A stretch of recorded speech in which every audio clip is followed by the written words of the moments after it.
Assalamu alaikum class 6. Today we are going to start unit number 6, that is ratio and proportion. So इस chapter में हमने ratio और proportion के बारे में सारा स्टडी करना है. रेशियो कोई सी दो क्वांटिटीज़ के दरमियान एक ऐसा कनेक्शन शो करता है जिसमें उन दोनों को कंपेयर किया जाता है कि हाउ मच मोर और less one quantity than the other, कि कितनी पहली क्वांटिटी दूसरी से ज़्यादा है या थोड़ी है, या उसके कंपैरिजन किस तरह किया जाता है. और प्रोपोर्शन में हमें जब दो रेशियोज़ को इक्वेट करना होगा तो वो प्रोपोर्शन बना देगा. वो हम नेक्स्ट करेंगे कि वो इक्वेट करने के लिए कौन से सिंबल यूज़ होते हैं, रेशियो के लिए क्या यूज़ होता है. पहले इस चीज़ को ये कंसिडर कर लें कि अगर हमारे पास इस डायग्राम में फिगर में हमें अगर वाइट बॉक्सेस के बारे में सबसे पहले बोला गया कि वाइट कितने बॉक्सेस हैं, तो देखिए वाइट ये बड़ा वाला बॉक्स है, तो बड़े वाले बॉक्स बाकी हमारे पास 3 हैं और एक ये वाला कंप्लीट 4 हो गए. सो 1 इज़ वाइट इन कलर, सो इसको लिखेंगे 1/4. सो इसकी रेशियो 1/4 आ जाएगी. जबकि जब हमने जस्ट रेड कलर को देखना था तो उसके लिए ये वाला सिर्फ हिस्सा कंसिडर करना है, ये वाला स्क्वायर जो है. इसमें इस स्क्वायर में देखें आप टोटल 4 बॉक्सेस हैं जिनमें से 2 are in red colour and 2 are in blue colour. समझे, अगर रेड की फ्रैक्शन बतानी है कि रेड कितना इसके अंदर मौजूद है तो वो 2/4 होगा, यानी टोटल 4 थे जिनमें से 2 रेड इन कलर थे. तो इसको जब रेशियो में लिखा जाएगा इसको 2/4 लिखेंगे. और इसको अब लोवेस्ट टर्म में करना ज़रूरी होगा. जब रेशियो हम लिखते हैं तो जो हमारी फ्रैक्शन होती है 2/4 उसको इस कॉलन साइन के साथ डिनोट किया जाता है रेशियो को. यही जो फ्रैक्शन है ये रेशियो बनाती है, ठीक है. फ्रैक्शन से ही रेशियो हमारी बनती है.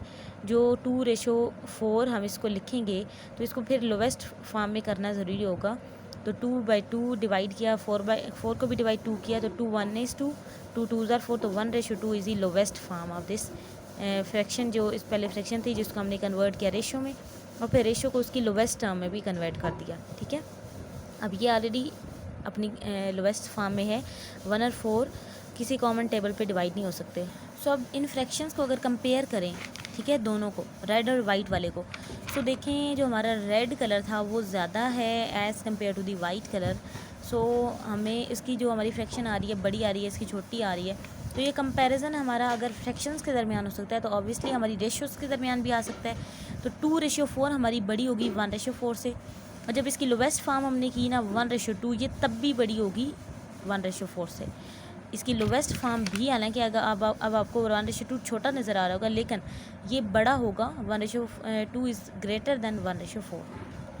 सो रिव्यूइंग फ्रैक्शन में हम अगर चेक कर रहे हैं कि जो 9, अगर डिनोमिनेटर हमारे सबके कॉमन है तो हम कंपेयर कर सकते हैं कि जो 9/7 है, 7/17 और 3/17 में सबसे बड़ा 9/17, फिर 7/17 उससे बड़ा है, और फिर उससे छोटा है, और फिर सबसे छोटा क्या है 3/17, ठीक है.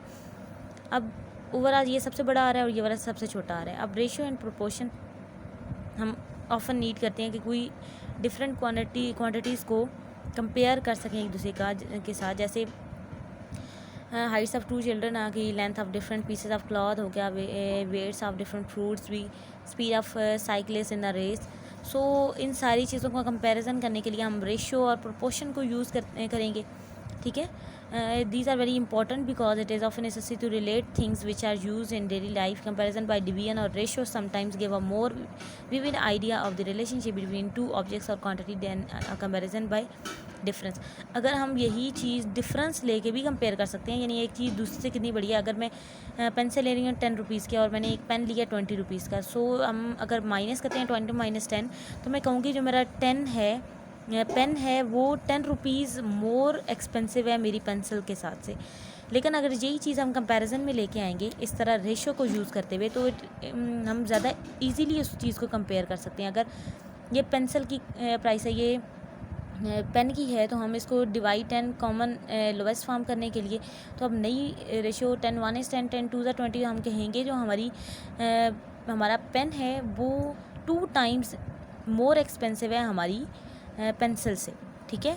अगर हमारी पेंसिल की एक्सपेंसिव अगर कहें कि वो 1 टाइम है तो उससे डबल करके हमारी जो पेन एक्सपेंसिव है. यहाँ पे जो इंपॉर्टेंट पॉइंट है इसको भी हाईलाइट करना है. Ratio of 2 similar quantities can be defined by the ratio two dissimilar quantities is meaningless.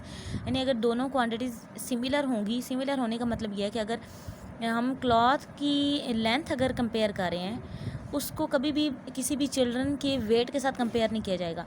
यानी अब क्लॉथ की जो सिमिलर थिंग है वो दूसरा क्लॉथ होगा। यानी अगर एक हम कॉटन का ले रहे हैं, दूसरा किसी और तरह की फैब्रिक ले रहे हैं, उनका हम अगर कंपैरिजन कर रहे हैं, डैट इज़ मीनिंगफुल।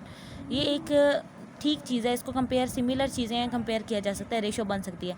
लेकिन अगर मैं कहती हूँ कि हमारे जो हाइट्स ऑफ 2 चिल्ड्रन हैं और पीसेस ऑफ क्लॉथ की लेंथ्स हैं, ये दोनों आपस में कंपेयर नहीं हो सकती, ये 2 डिफरेंट चीज़ें हैं, ये डिसिमिलर है। सो हम जस्ट सिमिलर क्वांटिटीज़ को या थिंग्स को कंपेयर कर सकते हैं। For example, one cannot be compare the weight of one box with the dimensions of another. Dimensions होती हैं उसकी लेंथ, ब्रेथ, हाइट।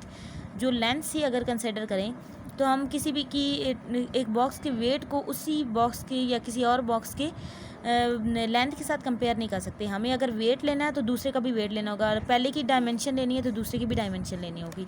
अब रेशो को कैसे लिखा जाता है? अगर 5:1 या 1:5 है, ये 2 रेशियोज़ कहलाएंगे, दोनों रेशंस हैं। सो रेशियो कैसे ये बनती हैं? When we place a colon, जब हम एक प्लेस कर देते हैं colon is inserted between the 2 number. जब एक कॉलन प्रेजेंट लिख दिया जाता है, डिनोट किया दिया जाता है 2 नंबर्स के दरमियान, so it denote the ratio, तो ये एक रेशो बना देता है। अब जब 5:1 हमने करना है तो इसको हम रीड करेंगे 5:1, और जब 1:5 है तो 1:5 इसको रीड आउट करेंगे। नेक्स्ट पेज पे आप रेशो की डेफिनेशन है। A ratio is a relation which one quantity bears to another quantity of the same kind with regards to their magnitude. जब रेशो एक रिलेशन होता है एक क्वांटिटी का दूसरी क्वांटिटी के साथ, जो दोनों सेम काइंड की हों और उनके मैग्नीट्यूड या उनकी वैल्यूज़ के हिसाब से हम उनको कंपेयर करते हैं। So comparison is made by considering what multiple is or a part of first quantity the second one is। तो हम कंपेयर करते हैं कि फर्स्ट क्वांटिटी सेकंड के लिहाज से किस तरह उससे मल्टीपल है, कितने गुना उससे ज़्यादा है। जैसे हमने जो कंपैरिजन किया इधर डायग्राम में, बल्कि यहाँ पे अभी हमने कंपेयर किया है कि हमारी जो पेंसिल थी और पेन था, तो हमने कहा था कि हमारे जो पेन है वो 2 टाइम्स, या उसको मल्टीपल जो हमने दिया है वो 2 टाइम्स आया है, 2 टाइम्स मोर एक्सपेंसिव है हमारी पेंसिल के साथ। तो ये हमें एक प्रॉपर एक मल्टीपल और पार्ट ऑफ फर्स्ट क्वांटिटी हमें मिल जाता है जब कंपैरिजन करती है। जब ये 5 और 6 हमने 1:6 एक क्वांटिटी को कंपेयर किया है, तो पहली क्वांटिटी का मैग्नीट्यूड अगर 5 है, सेकंड वाले का 6 है, तो हम इसको 5:6 कह सकते हैं। अगर ऐसे है कि the speed of car, red car is 50 kilometre per hour and speed of black car would be 60 kilometre per hour. तो हम अगर ये दोनों हमारे पास सबसे पहले 2 क्वांटिटीज़ थी, पहली कार की स्पीड, रेड कार की स्पीड 50 किलोमीटर थी और ब्लैक कार की 60 किलोमीटर। तो जब 50:60 किया और फिर उनको लोवेस्ट फॉर्म करने के लिए हमने इनको 10 से डिवाइड किया, तो 5:6 आएगा। ठीक है, तो हम कह सकेंगे कि तो अगर फर्स्ट कार के मैग्नीट्यूड अगर एक सिंपल मल्टीपल में देखेंगे, इस लोवेस्ट टर्म में देखेंगे, अगर उसकी कार 5 है तो उससे 1 इंक्रीज़ करके नेक्स्ट जो ब्लैक कार है उसकी स्पीड आएगी। So ratio is an abstract number given by a fraction. एक नंबर है जो फ्रैक्शन से हमें मिलता है। मैंने आपको बिल्कुल स्टार्ट ऑफ दी चैप्टर में दिखाया कि अगर 1:4 है तो हम इसको जो नोमिनेटर है उसको फर्स्ट रेशो का पहला मेंबर कह देते हैं, देन रेशो और जो डिनोमिनेटर है वो सेकंड मेंबर हमारा बन जाता है। सो हम रेशो बनाते हैं किसी भी फ्रैक्शन के through. So nominator give the magnitude of first quantity और टर्म। द फर्स्ट क्वांटिटी और टर्म वो नोमिनेटर आ जाता है और सेकंड क्वांटिटी और टर्म हमारे पास डिनोमिनेटर से आ जाता है। ठीक है, नेक्स्ट अब comparing ratio of common terms. जब कॉमन टर्म्स या एक जैसी क्वांटिटीज़ के, जैसे वेज हैं, 2 बॉक्सेस हैं, उनके वेट एक का 3 kg है, दूसरे का 4 kg। आप देखें दोनों सिमिलर हैं, वेट हैं दोनों के, या दोनों kgs में गिवन है। अगर इनमें से कोई एक ग्राम्स में भी होता तो हम उसको पहले कन्वर्ट करते। तो जब इनकी रेशो बनाई है तो ये kg और kg कैंसिल आउट हो गए, कॉमन आ गए 3/4। तो इसी को जब रेशो में लिखा जाएगा, the same unit is ignore. जब हम रेशो लिखते हैं तो हम यूनिट्स नहीं लिख रहे होते, सेम यूनिट इग्नोर कर दिया जाता है for both denominator and denominator. So ratio उनकी जब बनेगी 3 kg to 4 kg, ये जो इसकी लोवेस्ट फॉर्म हमारे पास आई है 3:4, 3/4 इसको 3:4 या 3:4 ऐसे लिख देंगे हम। सो यहाँ से हमारे पास एक रिजल्ट आया कि रेशियो हैज़ नो यूनिट, ये बहुत इंपॉर्टेंट है। Next comparing ratio of different terms, या डिफरेंट टर्म्स होती हैं तो ratio of two similar quantities can be define, ये अभी हमने चेक किया पिछले पेज पे रीडिंग में। But the ratio of to dissimilar quantities is meaningless, लेकिन मीनिंगलेस होती है हमारी रेशियो जब दो डिफरेंट चीज़ें हमारे पास आ जाती हैं, ठीक है। जैसे हम वेट को किसी भी हाइट के साथ या लेंथ के साथ कंपेयर नहीं कर सकते हैं। अब ये हमारे पास अगर एक रेशियो है 5:1, so there are two terms in the ratio. First one is 5, second one is 1, 5:1. So the 5 is called the antecedent, या first one is called antecedent and the second one जो यहाँ पे digit 1 ही given है that is consequent, ठीक है। अब इनको lowest term में हम कैसे लिखते हैं, जैसे ये 200 इस 240 थी, लेकिन जब इसको लिखा उन्होंने लोवेस्ट फॉर्म में तो 5:1 कैसे बनी, तो इसके लिए हम एक्सप्रेस करते हैं एज सिंपल एज पॉसिबल, उसको सिंपल बनाने की कोशिश करते हैं, स्टेप वाइज करते हैं। तो each term of the ratio is divided by, उनको कैसे लोवेस्ट करते हैं, उनकी हाईएस्ट कॉमन फैक्टर है। जैसे यहाँ पे बोथ साइड को ना 40 से डिवाइड किया जाता, 45 आर 200, 41 इज़ 40, तो 5:1 इसकी लोवेस्ट फॉर्म आ गई थी। जैसे यहाँ पे 12 और 20 है तो ये दोनों 4 से डिविजिबल है, दोनों को 4 से जब किया 4 3 ज़ार 12, 4 5 ज़ार 20, तो इन ये वाली रेशो और ये जो इनकी लोवेस्ट फॉर्म आती है इन दोनों को इक्वेट किया जाता है। रेशो जो हमारी है वो सिंगल कॉलन होता है, लेकिन जब इक्वेट कर दिया जाता है, इक्वेट करने के लिए डबल कॉलन यूज़ करते हैं, यानी अब यहाँ पे ये डॉट 4 हो गए हैं, डबल कॉलन से 4 डॉट आ गए, तो इसको कहते हैं प्रोपोर्शन इक्वेशन इक्वेट करने के लिए यूज़ होता है। सो एक ओरिजिनल रेशो और इसकी लोवेस्ट फॉर्म ये दोनों प्रोपोर्शनल होते हैं एक दूसरे के साथ, दोनों इक्वल होते हैं या इक्विवेलेंट होते हैं। सो यहीं से हमें पेज नंबर 85 पे इक्विवेलेंट रेशो की डेफिनेशन मिलती है। Ratio remains on order when both the terms are multiplied divided by the same number. एक रेशो ओरिजिनल रेशो चेंज नहीं होती जब उसको किसी भी नंबर के साथ मल्टीप्लाई किया जाए या डिवाइड किया जाए। अब जैसे यहाँ पे हमारा 12:20 था, तो इसको डिवाइड किया था हमने 4 से, तो ये हमें 3:5 मिला था।